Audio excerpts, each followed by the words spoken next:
various things going on right now with La Palma.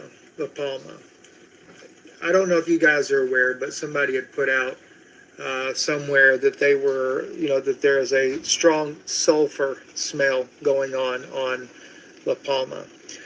What that means is that there is going to be yet another eruption. And the eruption is going to be major when it does blow the next time around here.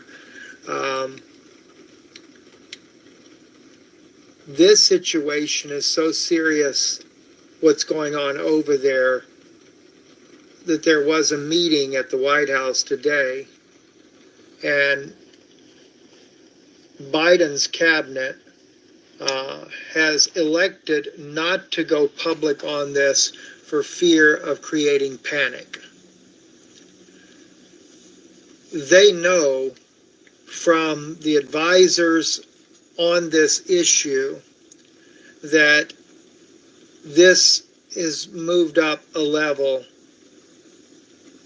for people that would be in the wave of a tsunami that could be a result of that. And it's very disheartening to find out that it's pretty much a blackout. It's a media blackout on what they know from the scientists there, or our scientists, and what their concerns are. You don't have 8 to 9 hours unless if the eruption happens at a time frame where you're awake and you happen to catch it, whether it be social media or regular media. That's about the only way you're going to get that type of heads up. And the reason being is because we don't have buoys out there that brings this out. So the thing, in that regards there, from what I've heard, is you've basically got about 2.5 hours would be about the best warning people would get. All right? It's not fear-mongering either for the people that are dumb enough to come out here and say that. I could care less about your fear-mongering. The issue is trying to let people know something so that they can make an informed decision for themselves. You can make your little stupid comments, but if I were you, I would go to some other channel and not listen to this channel if that's the way you feel about it. I'll just tell you straight up. I'm here to try to help people. I'm not here to cause fear-mongering. I'm just here to try to get somebody help to where they can make an informed decision on their own. It's nothing for anybody to take and make a decision that, hey, let's take a little trip here, maybe you only got to go 50 miles to be in a safer place there for the next couple of days, see how things go. That's a heck of a lot safer than just, doing nothing. And especially if you have the opportunity to be able to do so.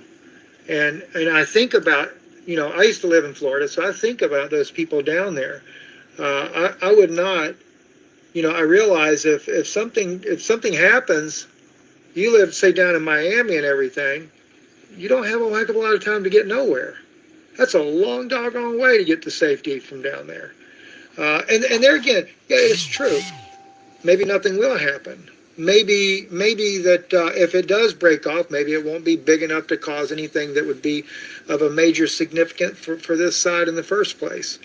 But the issue is if we can be proactive, or at least we're aware of what's going on, and we can say, look, let's monitor this a little bit closer and see what happens. If it's going to be something that's worth doing something about, then we'll take a proactive step at that time. So that's pretty much the way I think about it. And the thing is I have the opportunity to be able to share something like that with you to let you know. And sadly, I really believe this is all man-made on this. I knew on the 8th of September, it was disclosed in a meeting that I was in that the Chinese and the Russians, and ended up not being the Russians involved in it, but they were going to use a device that would create a problem that would set off the volcano at the Canary Islands. And the fact, I mean, quite frankly, did I think it was going to happen a few days later? No.